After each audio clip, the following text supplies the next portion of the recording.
This is the third Predator movie in 3 years. Do they keep the streak alive? Yes.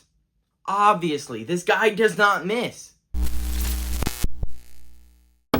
In Predator Badlands, a Yautja named Dek is cast out and sent on a mission to prove he is worthy of being a member of the clan. To do so, he'll have to defeat a legendary creature and return with the skull as a trophy. But his mission will be met with more obstacles than expected. Like I said in the beginning, this is the third Predator movie in the last 3 years, with 2 of them coming out this year, all of them directed by Dan Trachtenberg, and yeah, this guy's 3 for 3.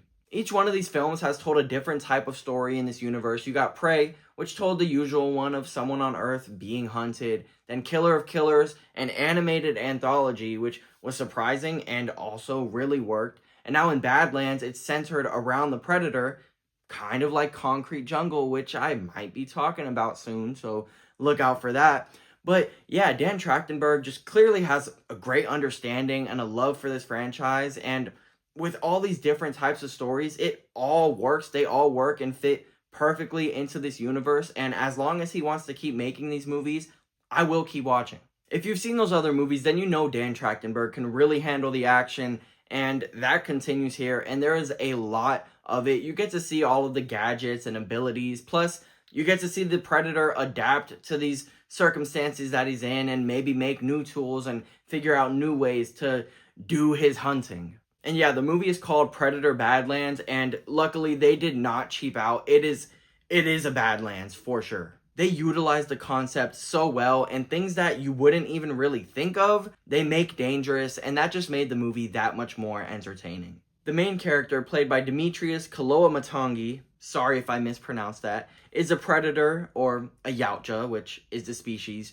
and when I first heard that, I was immediately interested. But part of me did kind of wonder, like, how would they do that? Would they be able to pull this off? Would casual audiences not be able to connect to the character because, like, they need, like, a human or something to really be able to connect? And this movie answers all of those questions. In a pretty great opening sequence, they immediately get you to sympathize and root for this main character. He's the runt of his clan, and I think that was just a great choice, because if he was just another unstoppable killing machine, it would be a little bit harder to root for him. So yeah, I think they made the right choice with that, and that definitely helped. They also gave him some pretty good backstory, and nothing they do takes away from what we know about the species. It all works pretty well, and there is some character development, and none of it felt forced or out of place.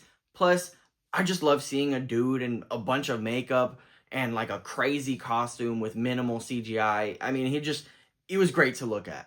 Eventually, there is a human character introduced, sort of. It's a Weyland-Yutani synthetic, which teases another crossover with the Alien films, so I can't wait till we eventually get that. But yeah, the synthetic is named Thea and played by Elle Fanning. I was kind of worried that this character would just be an excuse to have someone speaking a human language to kind of talk to the audience and walk them through it for those who can't connect to the Predator, I guess.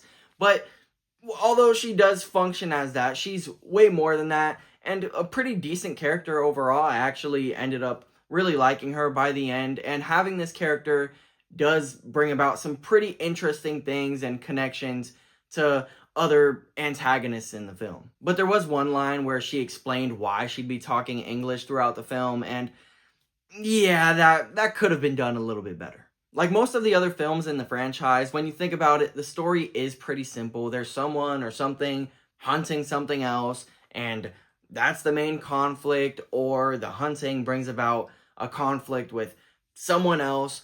And yeah, I guess that is pretty simple, but with all the action around it and with everything just being done so well, a simple-ish story is easily forgivable. But I thought the story was told very well. The pacing was really good. Even the slower moments had some nice character building and surprisingly some pretty decent humor. It did seem, though, that there was a point in the film, like I think a little bit before the third act, where people in my audience started to get a little bit restless. Like I heard people fidgeting more, people started talking a little bit more, because people are always going to talk in a movie. I mean, that's how it is now, sadly. But yeah, they started, like a few different people started getting a little restless around the same time, but I don't know, I didn't have that issue, but I guess it does slow down a little bit, but it didn't last very long.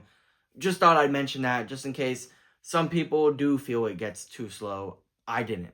I had a great time with this. It's a really good action movie and an even better Predator film. If you like the last two films, I guarantee you'll like this one. It kept me engaged, I was invested in the characters, I laughed, and I can't wait to see where the story goes next, which is perfect because they set up a potential sequel, so hopefully that happens. But that's what I thought of Predator Badlands. Let me know what you thought, and please subscribe. I talk about movies, video games, which I will be talking about soon, and more, or go watch some of my other stuff. I appreciate you watching. I'll see you in the next one.